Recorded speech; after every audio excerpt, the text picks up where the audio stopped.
Hey, Jake, are you ready to test today? If you're even back there.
Say, I mean, there's just, I have had a person for That first works. Democrat.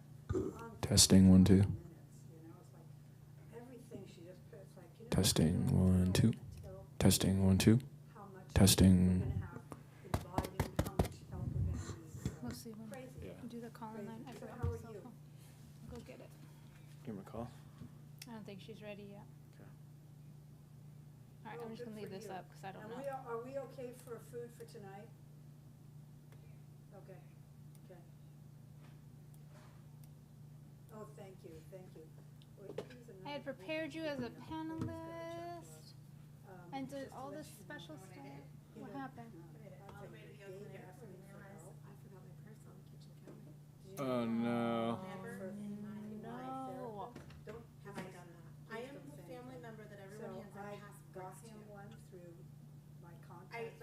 But I know what happened. I did not take out the So I trash. called him today, I said. And "You my purse have is it?" always I'll have right the there, information and it's wanted. like His one name triggers is- the oh, other, yeah, right? his And I name just, is- I have a therapist. What? I have a I built, in flight, but so that's I'm missing my memory, so speech actually. leave it at that. He can tell you on tomorrow. All right, I'm gonna go, I'm just gonna start. Wish me. Oh, here comes Jennifer Yasumoto. It's gotta be me, you gotta represent me. All right, I'll talk to So you. I will Love you. fly down at 5, and I will make it, Hello. I'll be late to dinner, but I'll make it to dinner. I'm not executive for the conference. Billion Mr. Plane.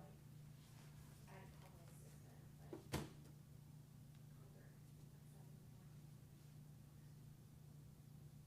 Hi, Jane. Hi, I baby. am, I called her on her day off at 7 in the morning. I'm like, the signature card. I'm like, how on earth? And she was like, I feel like. And.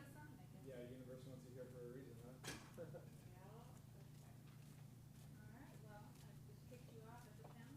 I don't know you.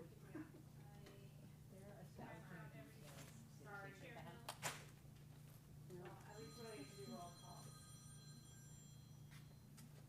I had a phone call from Billy already. She wanted inside information. Yeah. Oh, no, really. So I said, I'll get it, let's get some colleagues. I said, there's a, can you go back on my such a constituents? Yeah, 'cause you can have your credit card. I know. She was, I got some money for you. Which she always does. She goes, I don't know what's going on.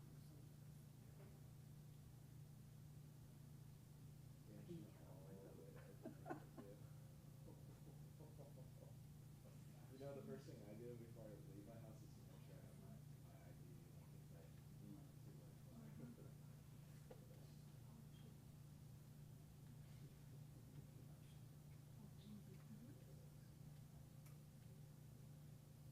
Well, I had the press calling me, and the press Democrat, I tried to reach out to the register, he wasn't there, he might be here, might be back there.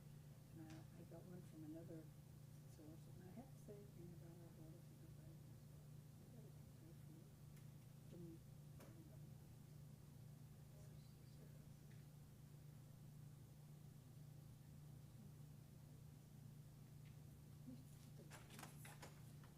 This is a no-brainer. Hello. Some were being what to say, what to do. What am I supposed to be eating at what time? We're all here. How are you? I'm doing well. How are you? I'm good. I don't know if you remember me. I do, because we were on a Zoom We together. were on this. Yeah, I'm sorry, can I first take the... Saturday? So will you stay here? Let's do the calling and the whatever. Here's your cookie, ma'am. You want me to test your phone then? I mean, the other one's just... Yeah, go ahead and call it. Okay. It's all up for you. Okay.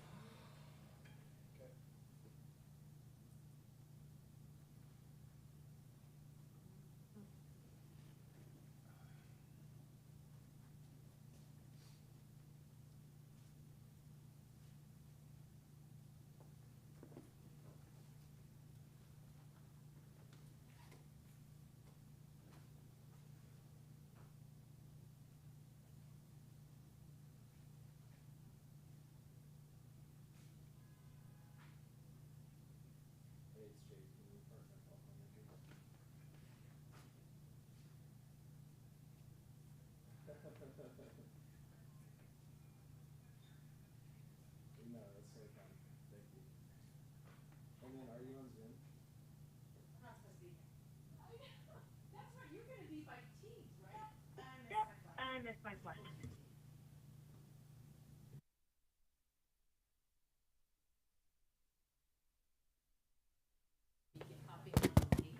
Yeah. Testing 1 2.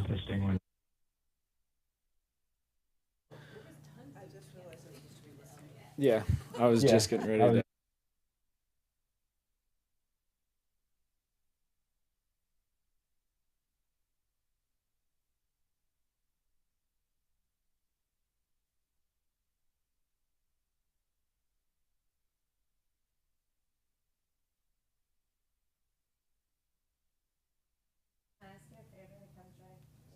Testing 1 2. Paulette, are you able to hear me in Zoom?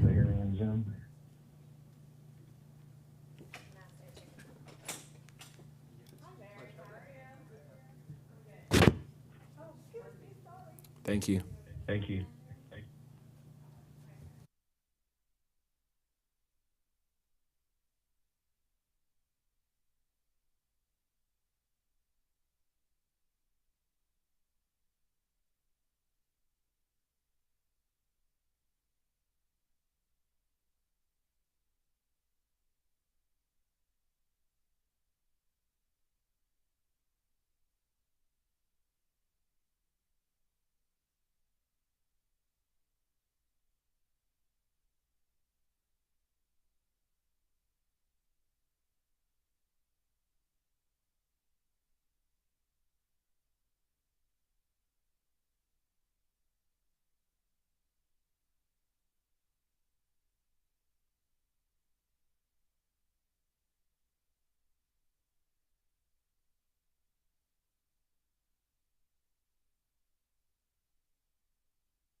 Good afternoon and welcome everyone to the Napa County Board of Supervisors meeting. I'm calling this special meeting of October 27th, 2025 to order.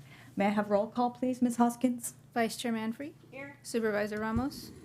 Here. Supervisor Alessio? Here. Supervisor Gallagher? Chair Cottrell? Here.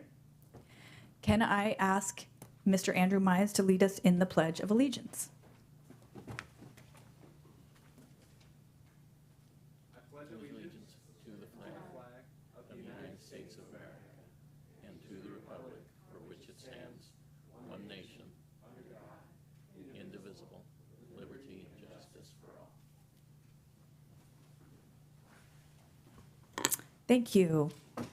And we're now open for public comment. Is there any public comment from folks who wish to speak on an item not on the agenda today?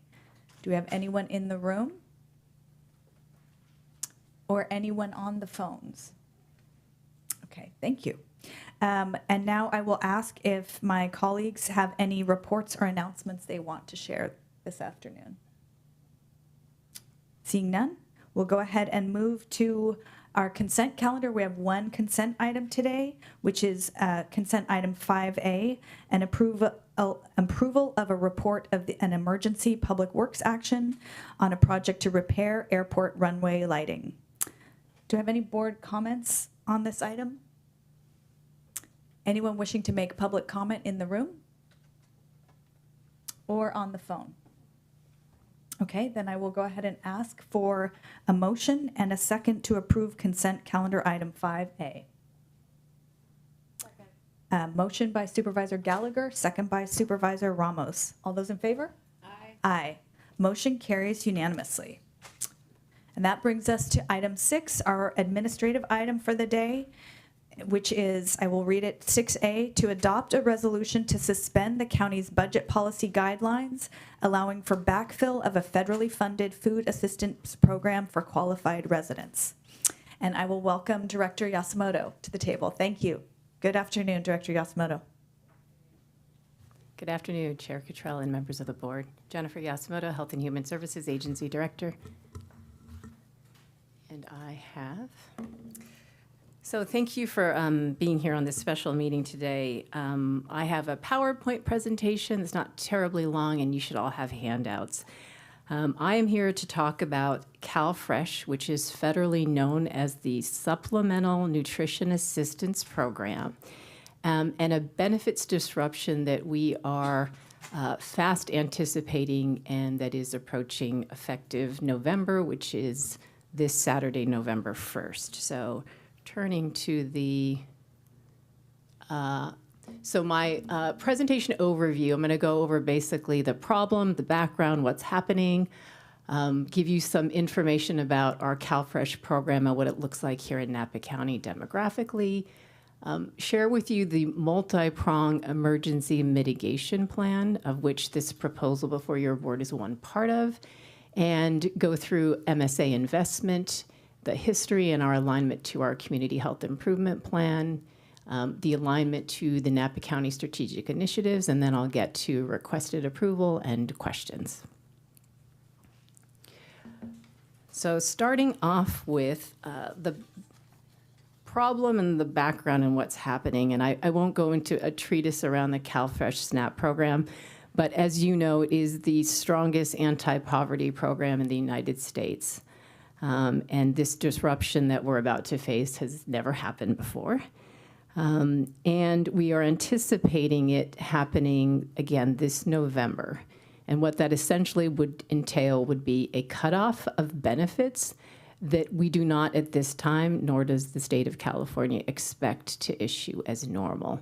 And just so everyone's aware, the way CalFresh benefits are issued are through EBT cards that look a lot like credit cards.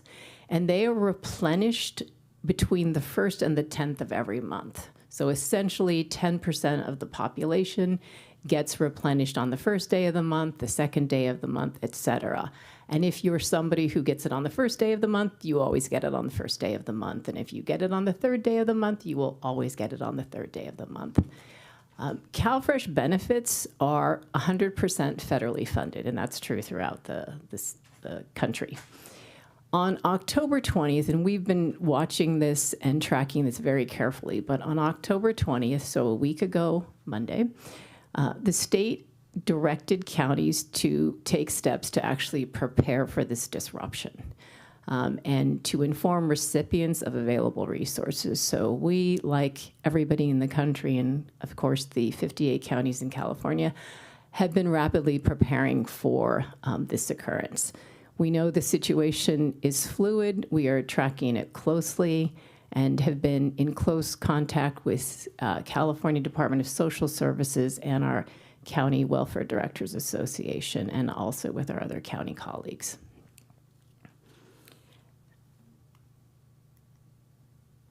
In terms of how CalFresh benefits look throughout, I guess throughout the state of California, there are 5.5 million community members who rely upon CalFresh benefits for a statewide total of $1.1 billion that goes out through these EBT cards through recipients, again, 5.5 million. When you narrow that lens and you look at Napa County specifically, we have approximately 6,600 households, and that comprises approximately 10,700 individuals. So put another way, that is 1 in every 12.5 residents in our county benefits from and relies upon CalFresh. I can give you some other kind of interesting statistics when we look at the breakdown a little bit more. 62% of our households are have one member in the household. Another 16% are two-member households, 9% three-member households, 6% are four-member households and up. So that's kind of where you can see the clustering of our households. In terms of individuals, 37% are children and youth. And on the other end of that, we have 23% are 60 years or older, with the remaining 4% being adults that fall in the middle. So that's a pretty staggering statistic when 60% of our residents are kind of on the tail ends of those population ages as well. If you look at residences, and this is probably not surprising because it does mirror our demographics throughout the county, 69% of the CalFresh recipients reside in Napa, 20% in American Canyon, and 9% fall within the remaining Up Valley cities that are located there. That total does not total to 100%, and that is because we have about 2% of our caseload in any month that is transit. So they're either coming into the county or they're exiting the county, so we didn't feel comfortable associating them with a specific city. And just from our magnitude, so the 1.1 billion statewide narrows down to 1.9 million in CalFresh benefits that are received monthly to our residents through our EBT cards. And there's a USDA study that says that approximately every dollar in SNAP benefits or CalFresh in California increases economic activity by $1.54 or more. So of course, there's an economic impact to having those funds not come through as well.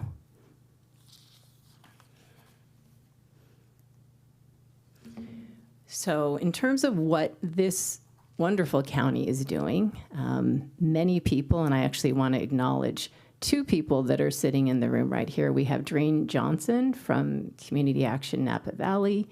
She's the executive director, and Julia DiNatale from Napa Valley Community Foundation. And I believe Alicia Abdo from On the Move is either in the house or will be shortly.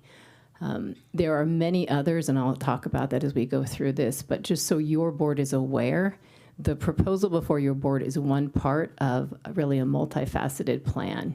So starting off, first and foremost, we have Canvy, who operates our food bank.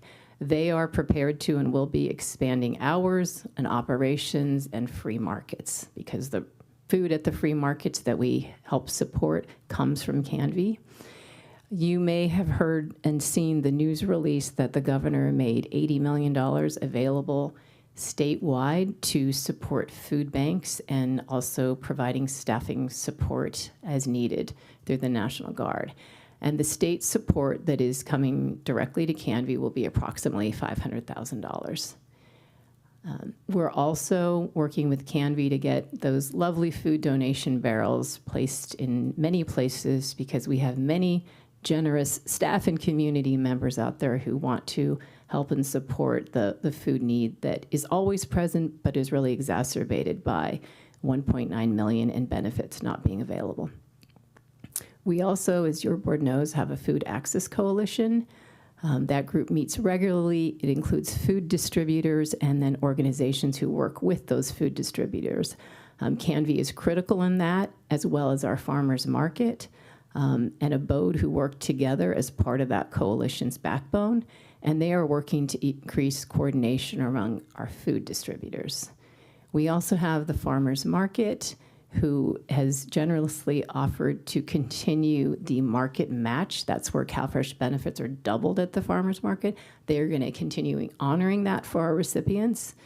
We have Winston's, and you know Winston's Cup is our on-site wonderful cafe at Health and Human Services. They also have a cafe downtown.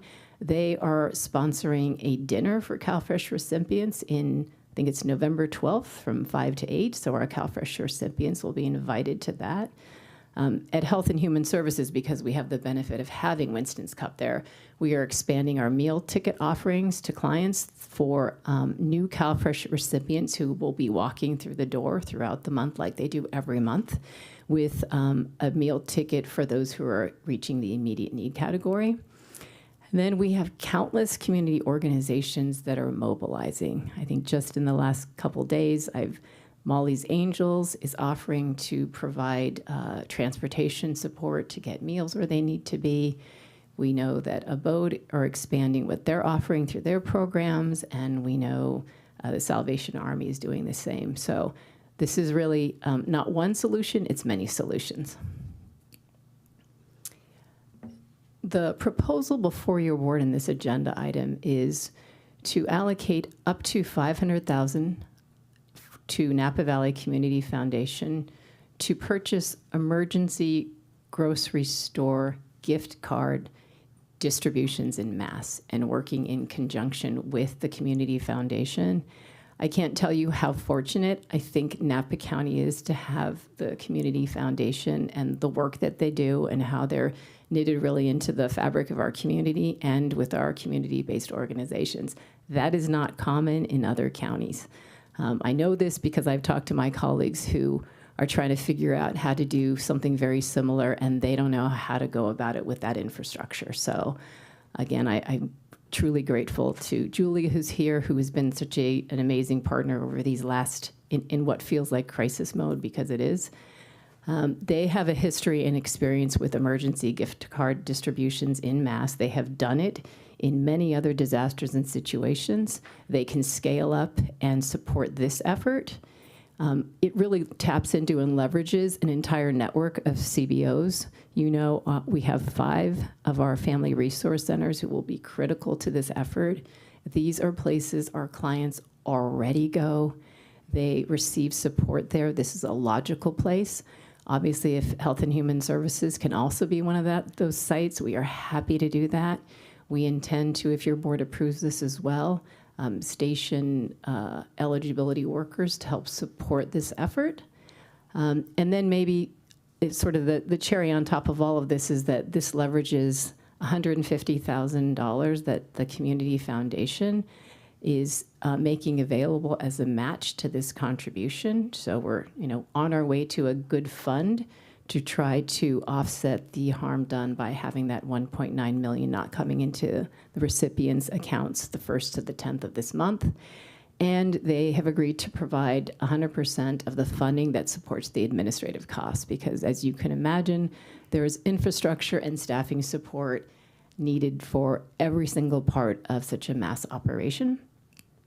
And that allows for 100% of the county's investment using Tobacco Master Settlement Agreement funds to go directly to the value that will be placed on, hopefully, the emergency grocery store gift cards. And that's for up to 2 months. So the proposal before your board is up to $500,000 for November and December. So getting sort of into sort of the mechanics of the emergency grocery store gift cards, Sort of the why behind that, it is the closest approximation to how an EBT card functions, right? It's a card just like an EBT card, and the purpose for which allows our residents who are accustomed and used to going into EBT-approved stores and making purchases for themselves and their families for fresh fruits, vegetables, and proteins. And I think Doreen Johnson is here, and she can sort of echo what I'm going to say, but there are things that aren't as readily available at a food pantry or a free market, and that's the protein. There's no substitute for that, and having obviously nutritious protein is part of a balanced diet.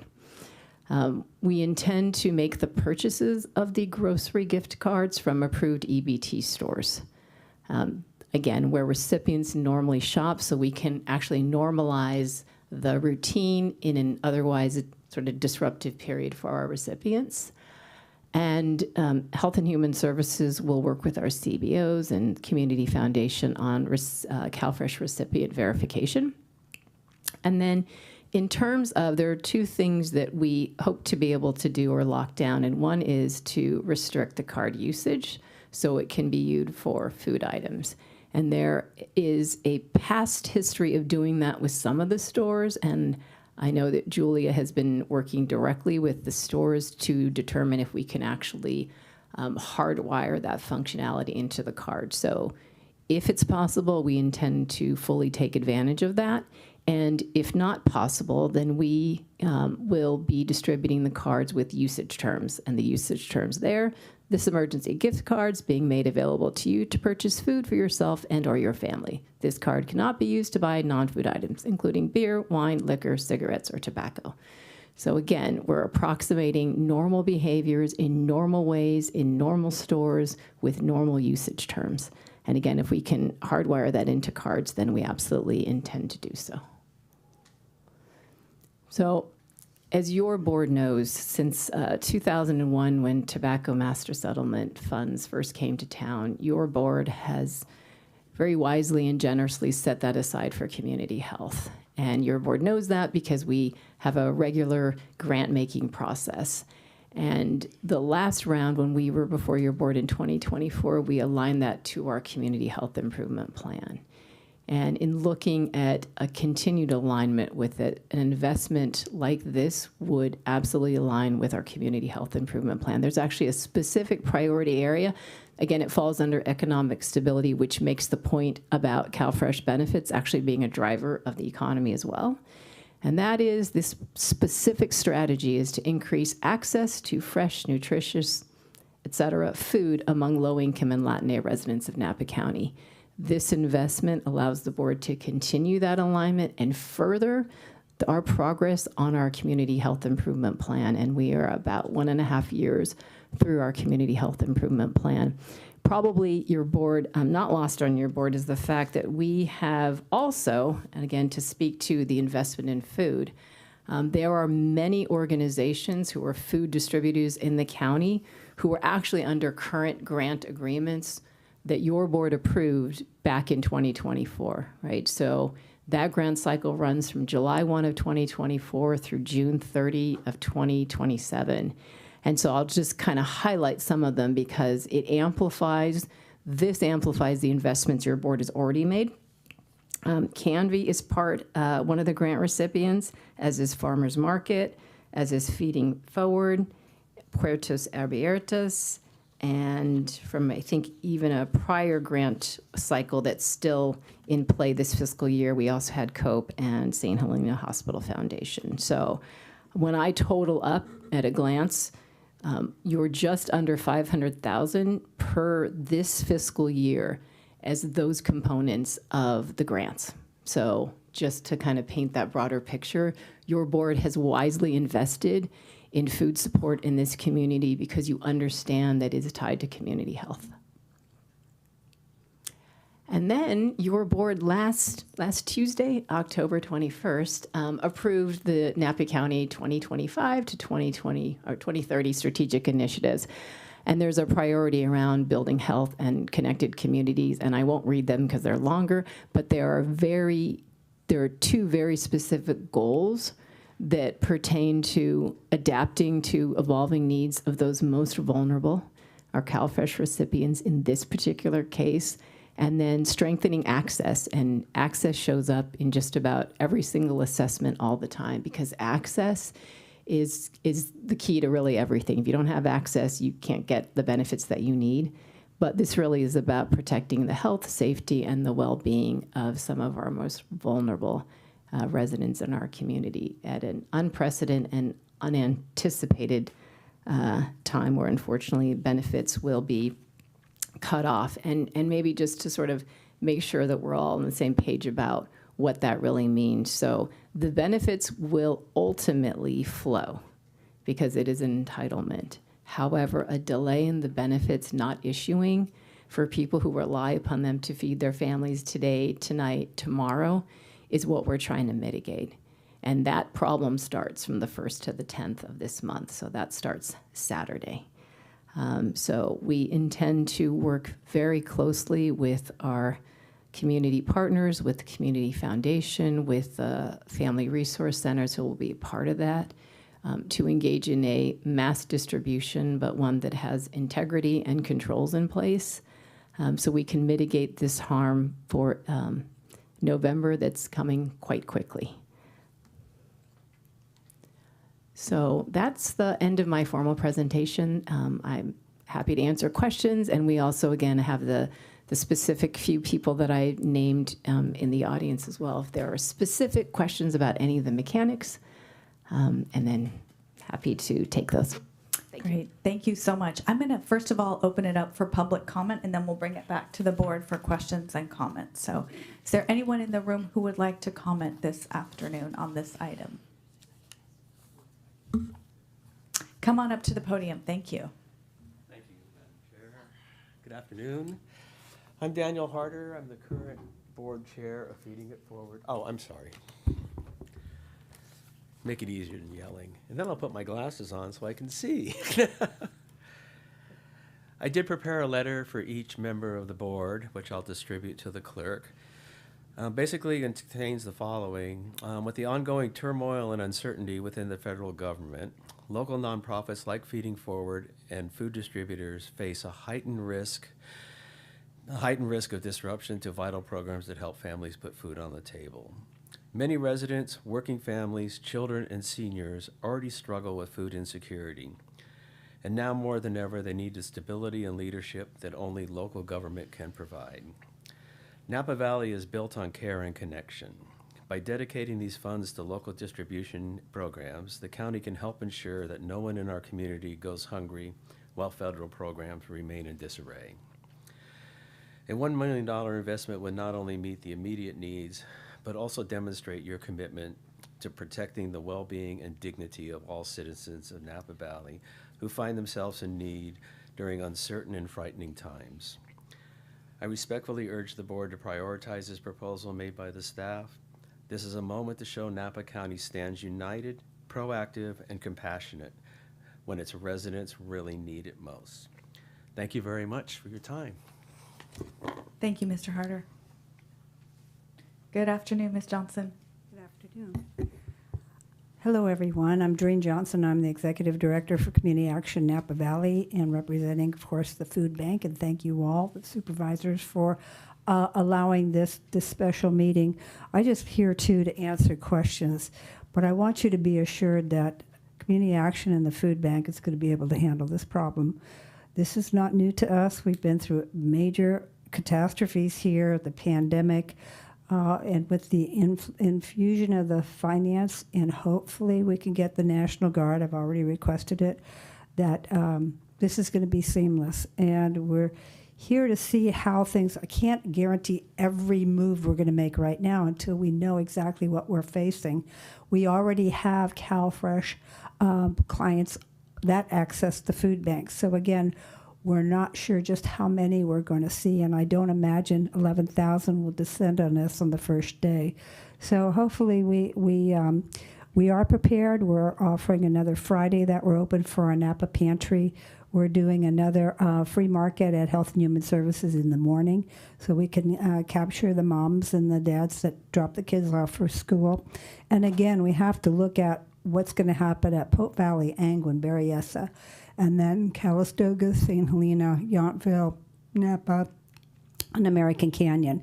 So again, it's a fluid situation, but we are prepared. And again, we have a tremendous staff. We have our beautiful food bank that's double the size. So, and we're also ordering more food. So if there's any questions, please ask me. Thank you, Ms. Johnson. Nothing? Okay. If folks have questions, we can direct them to staff and then. Good afternoon, Ms. Abdo. Good afternoon, Chair Cottrell and Supervisors. Thank you for the opportunity to speak with you today. My name is Alicia Abdo, and I'm the Executive Director of On the Move, a nonprofit that partners closely with the Family Resource Center networks throughout Napa County. I'm here in strong support of the proposed $500,000 allocation for gift cards to support CalFresh recipients who will lose access to their EBT funds during the shutdown. For many families, these benefits are the difference between stability and hunger. The shutdown will hit hardest those already living on the margins, seniors, families with young children, and individuals who depend on consistent access to food. Our organization, in collaboration with 5 other family resource centers, has a proven model for rapid response in moments like this. We've successfully distributed gift cards during past public safety power shutdowns, wildfires, and the pandemic, reaching thousands of residents quickly and equitably over the last 8 years. We already have an infrastructure in place, a warm line for incoming requests, established eligibility screening and verification processes that can easily be adapted to integrate with the county, trusted relationships that ensure support reaches those who need it most without delay or duplication. We also have strong controls in place to ensure that every gift card gets to its intended beneficiary. This allocation will allow us to activate immediately and fill a gap for CalFresh households as federal benefits are disrupted. We urge you to support this investment in our community safety net and in the dignity and well-being of our residents. Thank you for your continued partnership and leadership. Thank you, Ms. Abdo. Good afternoon, Mr. Van Gorder. Good afternoon. My name is Mark. Last name is Van Gorder. Thank you, Chair, and thank you all for being here. We fully support, and I'm here today on behalf of Feeding It Forward, former Chair, now Secretary. So 100% behind helping people. I just fear that we possibly, based on what we just heard, could be entering a food crisis for some folks, families, seniors, and youth. So with Feeding It Forward, we go where the need is. We don't have any documentation that's required. We take perishable foods. So not the foods that, that are sitting on shelves, but we're taking food that, we have cold storage. What I'll just say is make this appeal more to the community. I'll take this opportunity to appeal to our community, our broad community. With one more staff member, we are lean. We have 3 staff members. One of them is a driver. And he's fantastic. With one more person, we can double our outreach. So let me just tell you what doubling is. So far, and this is from September, we've distributed 102,000 meal equivalents for this year. 102,000, almost 103. We've served approximately 4,679 individuals. That's not repeat; those are individual people that we track. So to those numbers, for perishable foods that we pick up, we're more of a logistics, right? We'll find out where the food is, working with caterers, grocery stores, restaurants that participate with us. We will go pick up fresh, quality food. We're not talking about food scraps. It's the leftover, really prepared foods, often proteins, right? And again, perishable. I just make an appeal to our community, less the board, that for one more staff member, which is not a lot, we could use the help from the community to double the amount of food that we get out to folks. But again, appreciate all that you're doing today. Thank you. Thank you. Good afternoon, Ms. Groupie. Good afternoon. I'm here today to share my experience as both a volunteer for Napa Valley Can Do's Green Bag Project, as well as the former chair of the Napa Valley Co-ed and executive director of Cope Family Center. As Director Yasumoto shared, there are many organizations, individuals, and projects that are working to make sure our residents have access to food. In the short time that I've had the benefit of being a neighborhood coordinator for the the Napa Valley Can Do Green Bag Project. I've been collecting donations from my neighbors, and I've been really impressed by the coordination of the groups that provide food security to our residents. 6 times a year, I pick up my bags and I drop them off at the food bank for distribution. This match and the match that that Mark and Feeding It Forward mentioned are not completely quantified, I don't think, in the numbers, but in the last 2 months that I did the Green Bag Project, they collected 84,000 pounds of food and over $60,000 in donations, and that's still not enough. Additionally, in my experience as the role of the COAD and the Cope Family Center, I have seen the impact that just 1 week, let alone 1 or more months disruption to income and food can have on a family. We lived through this during the extended fires in 2017 and saw that, and the pandemic. I also, in those roles, was really intimately involved in the development of the systems that Alicia Abdo mentioned. And that system has been refined time and time again because we have fires, floods, power safety, power shutoffs, pandemics. It is transparent, it is efficient, and it is equitable, and it is staffed by very capable staff of those 5 family resource centers. So I strongly support and urge the board to approve this allocation of funds to ensure that our residents have food on the table until the government reopens. Thank you. Thank you, Ms. Groupie. Anyone else in the room or on the phones? Okay, great. Then I will close public comment and bring it back to the board for questions of Director Yasumoto. Any questions? Supervisor Alessio. Thank you. Just a couple quick questions. First of all, thank you. Thank you, thank you.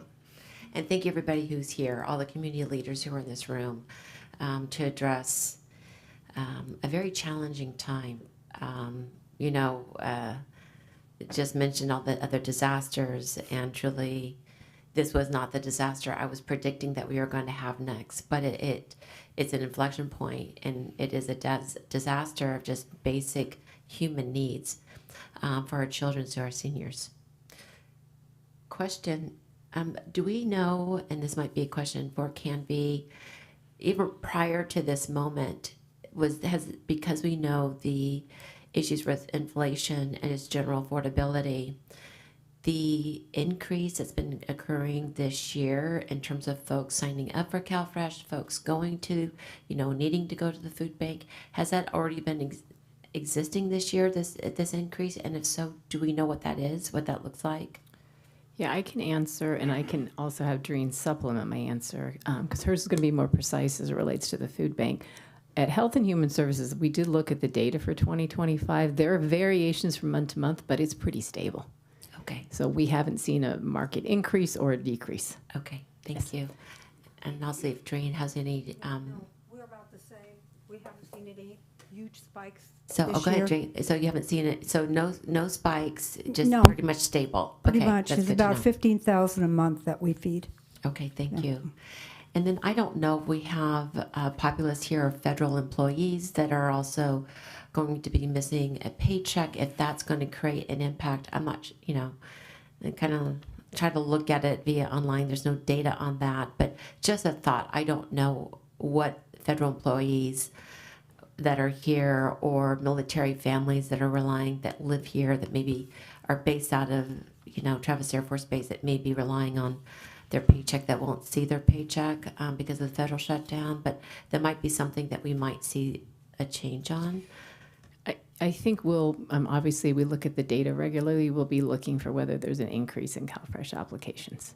Okay. Because we still encourage everybody, even if the benefits are cut off for now, you must continue coming in and applying and go through the verification process. So when the sort of spigot turns back on, you're ready to go. Thank you. And then my last question is, and it's a question you probably can't answer, but once the federal shutdown is ended and receiving the federal funds, our hope is that we'll receive those funds retroactively.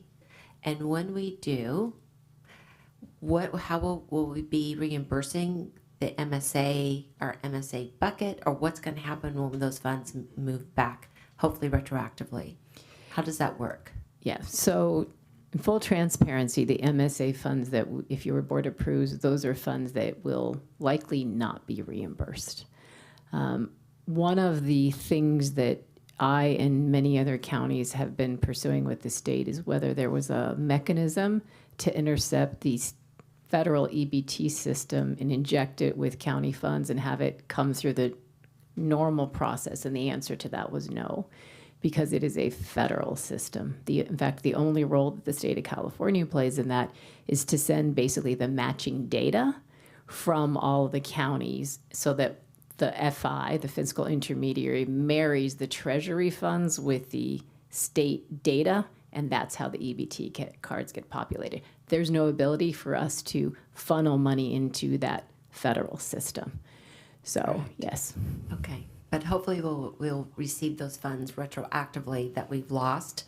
I know that's outside of our control. I guess Congress has to try to negotiate that. And if we do, is there a plan where we put those funds, hopefully $1 million, or I mean, we don't know how long this is going to last, but I appreciate the fact that you brought up 2 months, a 2-month plan. Yeah, the recipients, it is our understanding that when the sort of funding flows again, that the recipients will be made whole. Okay. But again, it's a matter of timing, because being compensated later when you're hungry today doesn't quite meet today's need.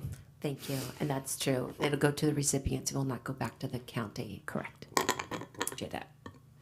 Thank you, Supervisor Alessio. I'm going to go to Supervisor Gallagher, and I'm also going to note we're hoping that we can take a vote on this before 1:45, because Supervisor Manfrey has to leave then. So we'll see. If we don't get it, you will feel free to leave when you need to. Thank you. I just wanted to address really quickly the question about upticks, those kinds of things. So we already have food insecurity in our community that is greater than the number of people who actually are on CalFresh. So everyone that is having a hard time putting a meal on the table is not necessarily signed up for CalFresh. Feeding America does a map the meal gap study.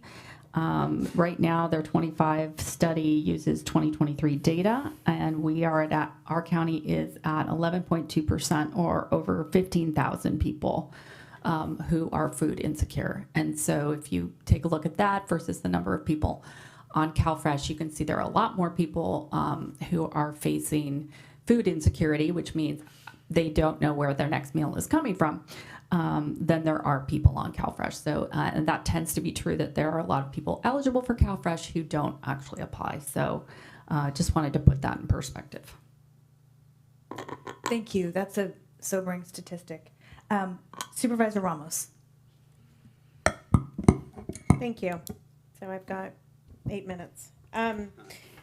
Thank you, Director Yasumoto, and to all our community partners that are here. I want to go a little bit, I'm not at all discounting the need that is present. This is absolutely a disaster, and I want to focus on that word, because I think one of the things when I look at the resolution that is causing me a lot of pause is the recital that discusses backfill.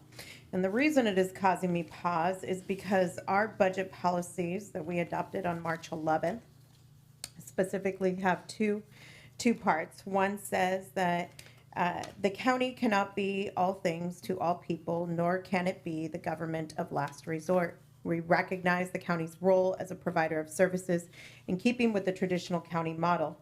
Although the county is a significant thread in a tapestry of federal, state, and local services, the county must rely on other governmental organizations, not-for-profit agencies, faith-based organizations, and family institutions to provide the spectrum of services our community requires.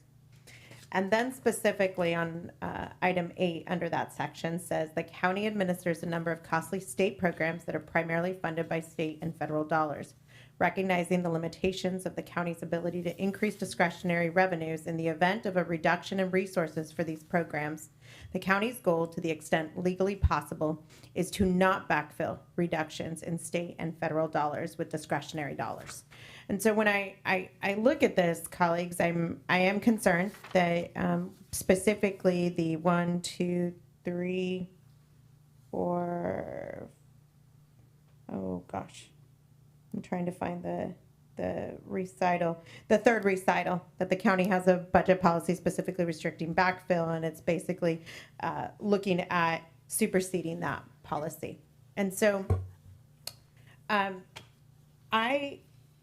with the help of our ledge analyst here, Andrew Mize, we compiled a bunch of policies, and I want, for purposes of discussion and maybe not that much discussion, I do not think we should be using backfill, because this is not a backfill scenario. I do believe that we meet all the requirements to declare an emergency in this circumstance. And the purpose of declaring an emergency, specifically in Chapter 2.80 of the County Administration and Personnel section, is to allow us to make extraordinary moves that, with the declaration of emergency, specifically 2.80.090, any expenditure made in connection with emergency activities shall be deemed conclusively to be for the direct protection and benefit of the inhabitants and property of the county.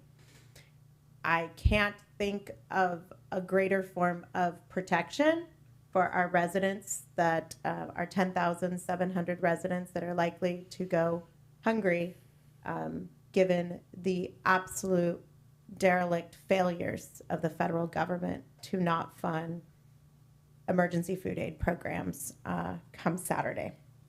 And so what I am requesting for my colleagues is that we delete the reference to backfill, because I do not believe that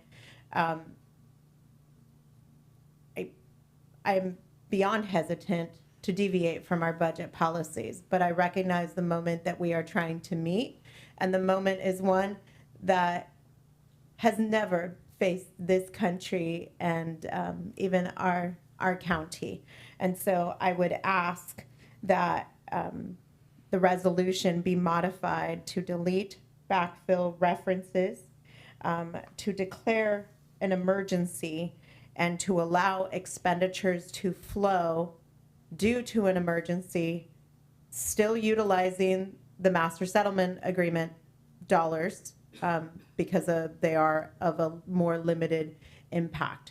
What that also does, in an extraordinary event that the federal government decides that it's going to do the right thing, it would also allow our staff, per the emergency services policy and our emergency operations plan, to utilize efforts to regain some of those funds in the event that that were to happen. But I do not hold out hope.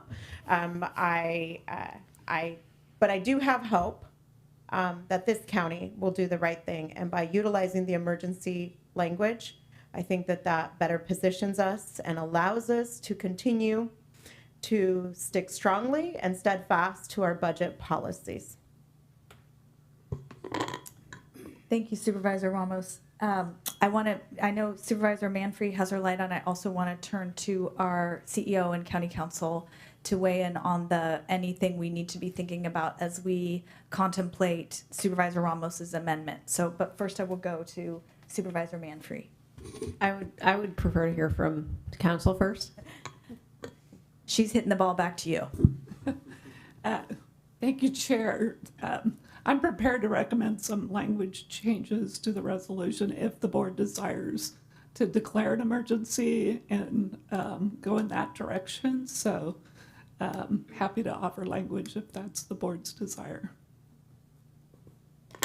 Thank you. So I'm hearing from that there's a way to do this that where we can come into an emergency declaration on this.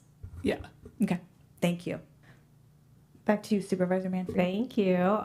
Yeah, so I just want to acknowledge all around that this is a rapidly evolving situation and that I think everyone is just in response mode.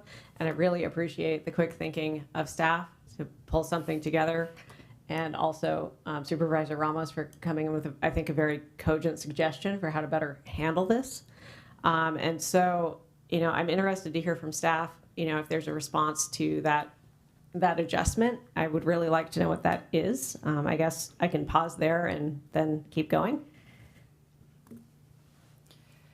So in the presentation, I actually did call this an emergency mitigation plan. So I think maybe reasonable minds would differ, but I don't think so. This is an emergency. Whether your board wants to proceed and declare a local emergency versus treating this as an emergency and falling within your budget policy that does allow it with a 4/5 vote, I think it's a matter of your board's preference and comfort for which path that you want to take. I think both paths get you there.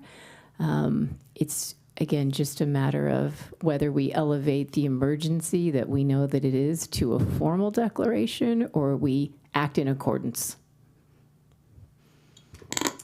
Okay, so I think the bottom line is that if we're able to effectively meet the need, if both paths get us there and we can choose a path that doesn't require us to kind of sidestep our own existing policy, which was put in place for well thought out reasons, that would be my preference. And I also have just a more of a kind of a couple of questions.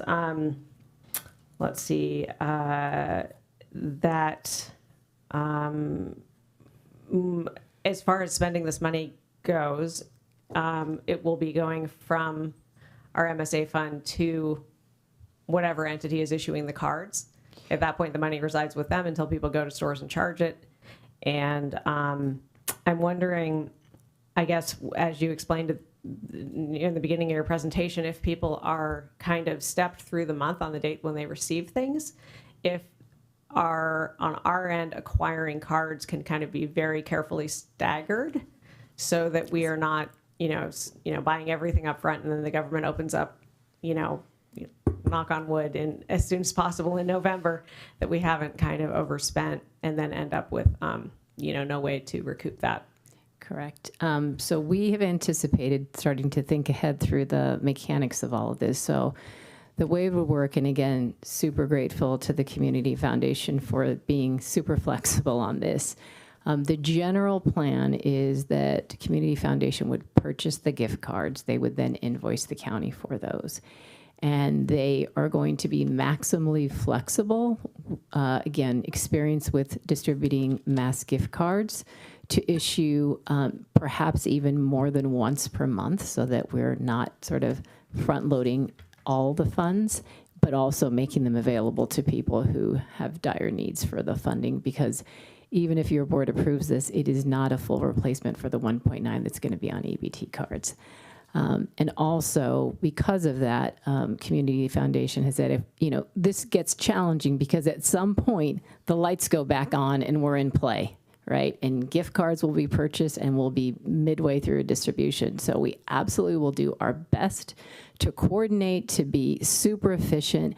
And the Community Foundation has shared that they will kind of purchase those gift cards if we're in play. And basically, so they would end up carrying the lion's share of those gift cards as opposed to the county. So again, this sort of partnership does not exist. And we would be able to do the things that we're proposing to do without them. Okay, thanks so much. And I'll just close by noting that we're really fortunate to be in a position to respond to this so quickly, and in no small part to the work of staff and the generosity of the community that works on these kinds of issues. So just recognizing that a lot of places won't be able to respond as effectively as we are likely to, and just appreciating that all around. Thank you. Thank you, Supervisor Manfred. And I think if we are declaring an emergency, you're gonna be okay if you're late to the next meeting too. Yeah. Supervisor Ramos. Thank you. With the chair's indulgence, I'll go ahead and I'll bring us home. I'm ready to make a motion. And the motion would be that we approve a resolution of the Board of Supervisors authorizing the Director of Napa County Health and Human Services Agency to enter into a contract with the Napa Valley Community Foundation. Thank you. To provide emergency food assistance for CalFresh recipients and to simultaneously include language that declares a disaster and removes references to backfill and to delegate that authority in all for all purposes related to the declaration of that disaster to our Chief Executive Officer. I second that motion. So there is a motion by Supervisor Ramos, a second by Supervisor Alessio. And before I take the vote, I'm going to ask for a comment from Supervisor Gallagher, and then I have a couple thoughts too. So go ahead. Yeah, I think to the point that, we are not making up the whole 1.9 million, that we probably need to make sure we have a plan that we create after this meeting to do what we can to leverage funding from all of our cities and from our philanthropic community, because we need them to play too. So I just want to make sure that gets said publicly, so that we create a plan to do that as well. Thank you. That's a great point. And so I just wanted to add my thanks to Director Yasumoto and the community partners that we have. We are so fortunate. And one of the things I would like to ask is that if we can get an update or a report in late November how this has gone, and then we'll know more if we're going to face this again in December. And following up on Supervisor Gallagher's point, we need to have a conversation about what happens after that. So looking forward to staying in touch on that. And again, I think, Mr. Van Gorder, I appreciate the point too that so many partners are stepping up here. We want to make sure that the community knows continues to be an unmet need. And so asking folks to pay attention to that as well. And then the final point I wanted to make, when we talk about in the wildfire space, what resilience is, it's preparation and readiness and teamwork. And that's what we see today. And to Supervisor Manfree's point, so many other counties do not have what we have here. So thank you, everyone, for that. With that, I will go ahead and ask for all those in favor to say aye. Aye. Aye. Any opposed? Motion carries unanimously. Ms. Bratton. If possible, I think it'd be helpful to read the language changes so that the resolution today can be finalized. Absolutely. Bear with me, I have about 4 changes. The title of the resolution would state, after it says, Supervisors of Napa County, State of California, declaring a local emergency and authorizing. So that would be change 1. Change 2, we would delete the third whereas paragraph. Change number 4, the fourth whereas paragraph, we would add after their families, justifying the need to declare a local emergency. The next change would be the last whereas paragraph. Would be the now therefore be it resolved paragraph. The board hereby finds that pursuant to section 2.80.020 of the Napa County Code, there is a threatened emergency threatening extreme peril to the safety of persons within the county. And I apologize. And then at the end of that paragraph, it would say, food assistance provided to CalFresh recipients is necessary to address the emergency, period. So those would be the language changes. Thank you. And then I'm just going to note that in that final sentence on page 1, I think we have a typo in the word resolved. So we'll catch that too. All right. Thank you, colleagues. We have finished that item.